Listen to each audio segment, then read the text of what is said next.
Hi, thanks for stopping by Grains in Small Places, and today we're going to be making something that you guys have been asking for. So we're going to be making scones, and we're going to be making them cranberry orange, but you can change it up with different flavors and different ideas of your own, but we're making them with fresh milled flour. So let's get started.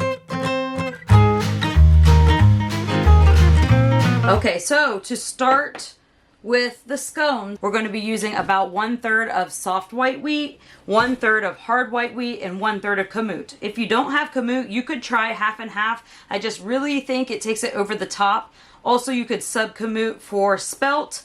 You could sub the hard white for hard red and the soft white for soft red. So those are just some easy conversions that you can do without an issue. So to start this, I'm going to use about 240 grams of fresh milled flour. So I'm going to go ahead and weigh 240 grams of my wheat berries. And if I take that 240 and divide it by 3, I get 80 grams of each kind. So that's what I'm going to measure out here.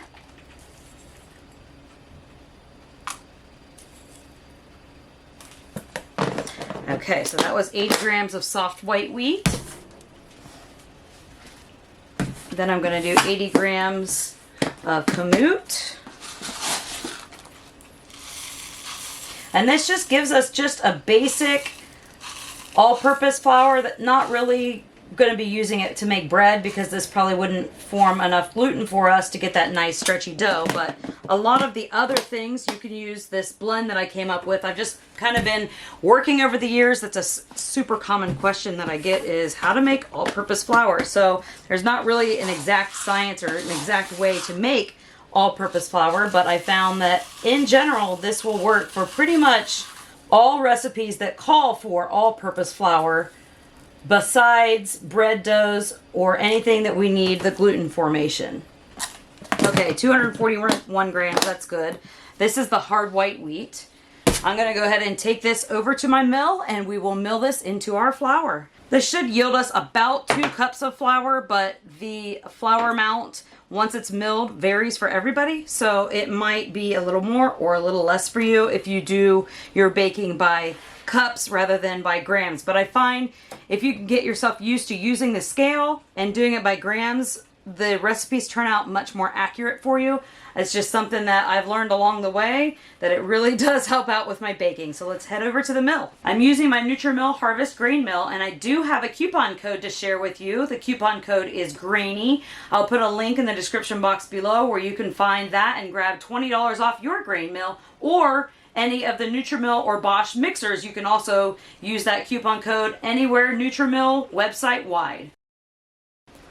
Okay, and here is our freshly milled flour. So this is my little all-purpose blend I was talking about.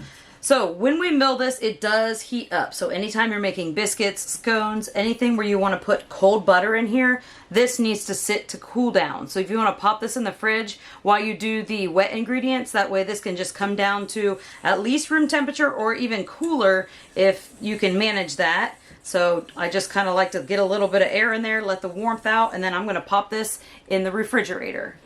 Okay, so while that is chilling in the fridge, I'm going to go ahead and get my wet ingredients. So I'm going to put a link to the recipe in the description box below that will have the weights and also the cups for you. That way, either way you bake, it should work out for you. So we're going to start out with 160 grams of buttermilk. Now, I don't have buttermilk today, so you could also sub for kefir, or you could sub for sour cream. You could sub for yogurt, is a really great option, but I like to just kind of make a little buttermilk substitute. So what I'm going to do is put some whole milk. It looked like I had the perfect amount, and then I'm going to add some vinegar to this. I'm going to add about a tablespoon of vinegar. Essentially what we want here is a acid. So if I just used heavy cream or just used milk without adding the vinegar, I wouldn't have an acid to react with my leavening agents, which are my baking soda and baking powder. That's why you could use sour cream, yogurt, kefir. All of those have and acidic, just like buttermilk. So those make great alternatives. I'm going to zero this out again because we're going to use 67 grams of sugar, which is going to be about 1/3 of a cup or so. And to save myself from not having to do a whole bunch of extra math, if I zero that out, I can just go ahead and put 67 grams of sugar. Well, that's 70. I'll take it. I'm sure my family would probably like it a little sweeter anyway. All right, and to my liquids, I'm going to add 1 egg. We're going to add about a teaspoon of vanilla extract. So you can get creative with these scones. You can choose to do a different flavor. You can choose to do, say, blueberry and lemon, or you could go with peach or strawberry cream. So many options. You could also go with a savory option if you prefer to do that. If you're doing savory, obviously you're going to want to cut back on the sugar and also probably maybe not want to add the vanilla in there. But we're going to give this a nice little whisk just to make sure that everything's combined and the egg is all broken up and ready to go for when we want to put this in the dry ingredients. So that looks good. And since we're doing cranberry orange, I'm going to go ahead and do some orange zest right into here to flavor these liquids. And even though I'm in Florida right now, I don't have any big regular like navel oranges, but I do have some of these little mandarin oranges, and these will work just fine. Now they do have a little bit of a thinner skin, so I don't want to go too deep into here, because once we get into the white, as you know, that's where the bitter part of the orange is. So we're going to go ahead and just zest to taste. If you really like strong orange flavor and a nice zesty bite, then you're going to want to use probably closer to a couple teaspoons of this zest. I'm probably going to end up putting about a teaspoon in here or so, or whatever I get from this little orange here. It might even just be a half a teaspoon. And then I'm going to set this to the side because we're going to use the juice from this in the glaze that we're going to put on top. So don't worry, it doesn't go to waste. Okay, so we're going to mix the orange zest in.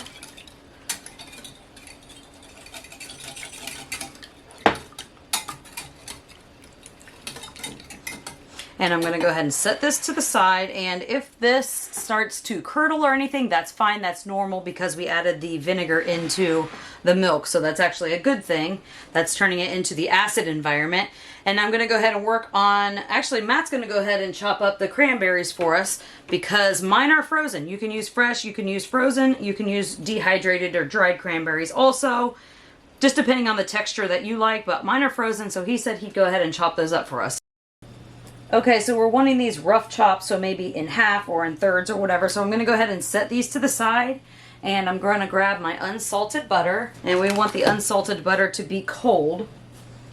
I'm going to just cube this up roughly so that when I put it in there with my flour and I use my pastry cutter, it doesn't become impossible to chop it up evenly.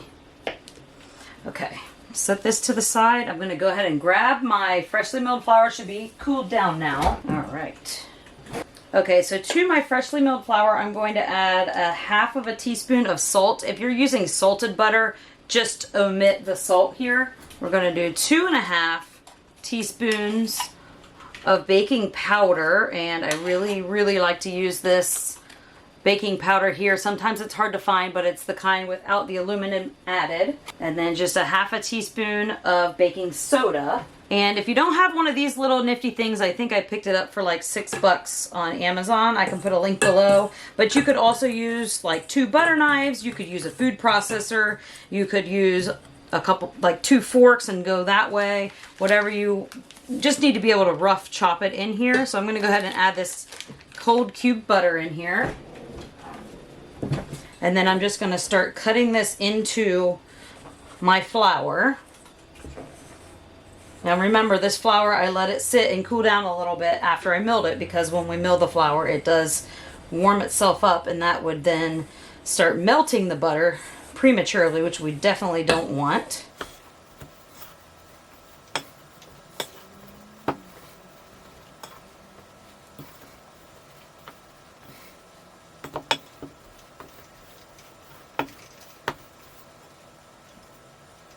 Just want to make sure nothing gets stuck in here. Okay, that looks pretty good. So what we're basically looking for is loose gravel texture or pea gravel texture. Just the really fine little pieces of butter still. I think you can see that in there. So we don't want it mixed completely throughout. We don't want this to be all cohesive into one. And this is nice and cool still. Alrighty, I'm gonna just use my little Danish dough whisk here and make a little hole in here. And then in goes the wet ingredients. This has been sitting for a little while to allow that orange zest to kind of permeate throughout. So I'm just gonna kind of mix this in.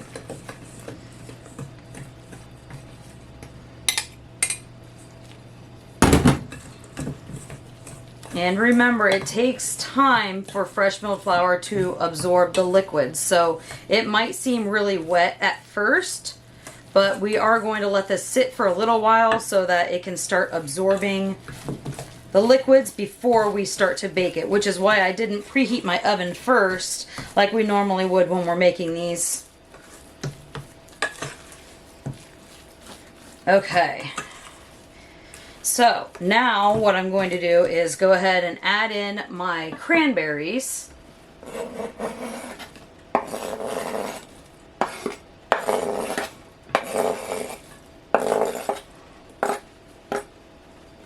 Such a beautiful color they are. And I'm just going to give that a quick mix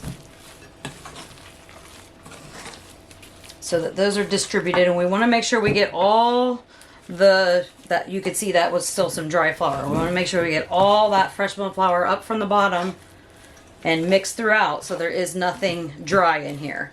So normally with white flour we would want to be really careful about not over mixing this because they would become tough. It's a little more difficult to over mix fresh milled flour, but it can be done. So we're going to go ahead and let this sit for about 15 minutes. And while this sits, I'm going to go ahead and preheat my oven to 375 degrees Fahrenheit. And I'm going to preheat a baking sheet with some parchment paper so that we can put this on top of there. So let me set this to the side and we'll get going on that.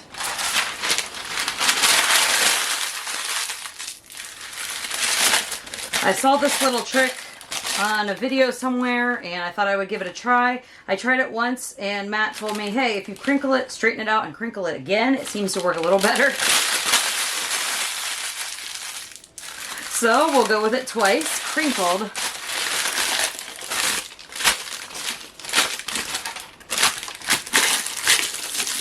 Because before when I put it on my baking pan, it always wanted to fall off or curl over, but this does make it a little bit more manageable. So while we're waiting, we've got this prepared, we've got the oven preheated. I'm going to go ahead and get an egg wash going. So I'm just going to use one egg and just like a teaspoon of water and mix that together. Teaspoon of water. Give that a mix. Okay, we'll set that to the side. Okay, so my 15-minute rest period is up and this still looks super wet, like I'm not going to be able to form this. So what I'm going to do is I'm going to just mill a little bit more flour. So if yours looks super wet like this, you may need to add more. I'm going to put the updated amount. I went ahead and milled 10 grams of each, so 30 grams more, which is about a quarter cup more of flour from the original amount that I milled. And I'm going to go ahead and put that amount in this recipe. So just know that you may have to adjust your flour amount a little more or a little less depending on the humidity level or depending on just even the moisture in the wheat berries themselves can vary from batch to batch. So I'm going to go ahead and mill this and then we'll put it in here. Okay, so here that is. So of course I'll put in the written recipe down below the correct amount what we did here so you don't have to go mill more and add it to it. So just keep an eye on it and use your best judgment. This is, you do want, it's kind of a dry dough, so you do want it to be somewhat dry so you can work with it. But as I said before, it does take a little while for fresh milled flour to start absorbing the liquid. So if you start making it this dry at the very, very beginning and then you have that period where you allow it to soak in, then it's going to be an extremely, extremely dry dough and you're going to end up with very dry scones. And nobody really wants a dry scone, I'm imagining. Okay, so what we're gonna do is just work with this a little bit.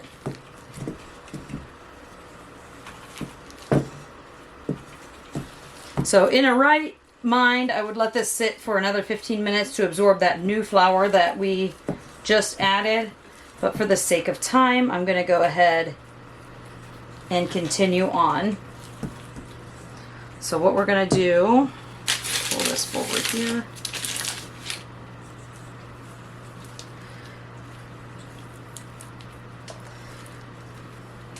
I'm going to consolidate all of this.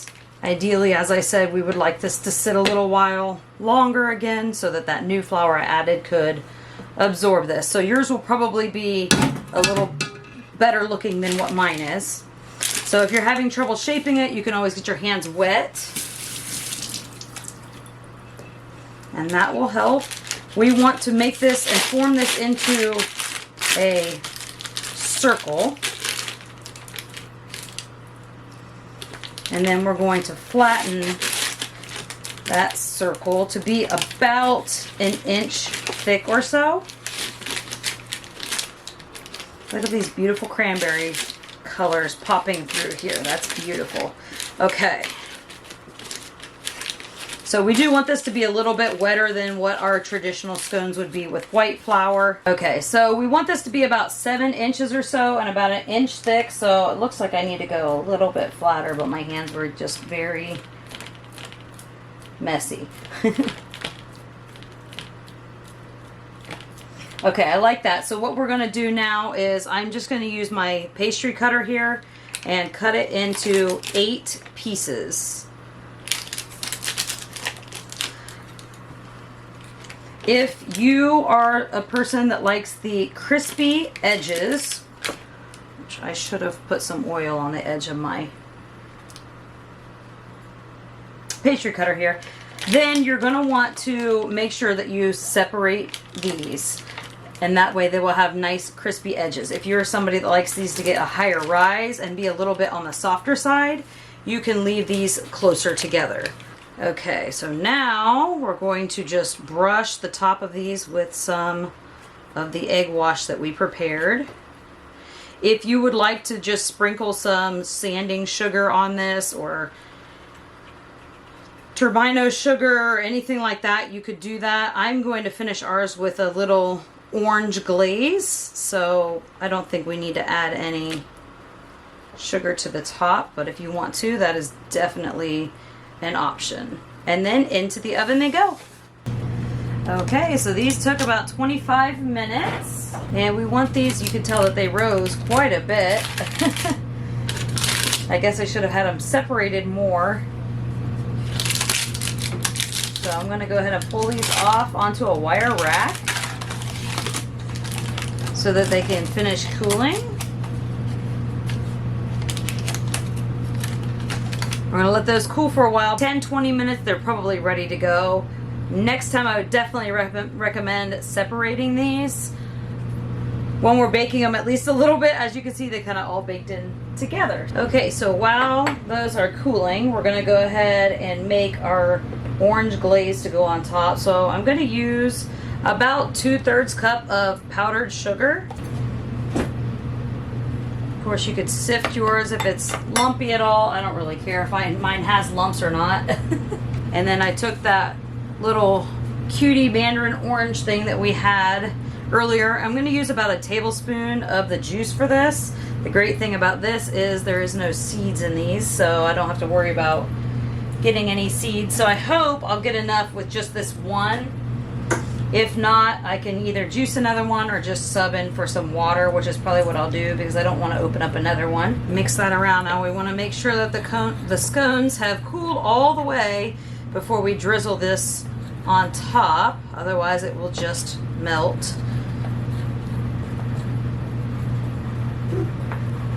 So this is a little thick, so rather than getting a whole nother one out, I'm just going to add a little bit of water to this. You could add milk if you want, just a tiny bit at a time because a little bit goes a long way.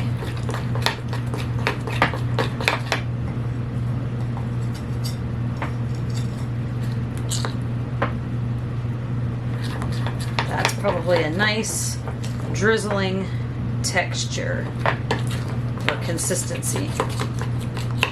So I'm going to go ahead and set this to the side till they've cooled completely.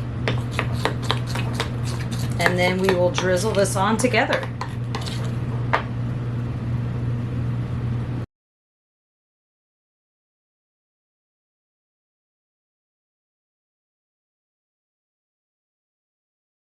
So since mine baked together and stayed together, I went ahead and just ran a knife through them. I mean, they came apart really easily, but if you like that traditional crispy on all three sides, just make sure to pull them apart when you bake them, and then that way you'll get that crispy edges. But this is all I have left after dinner today, so...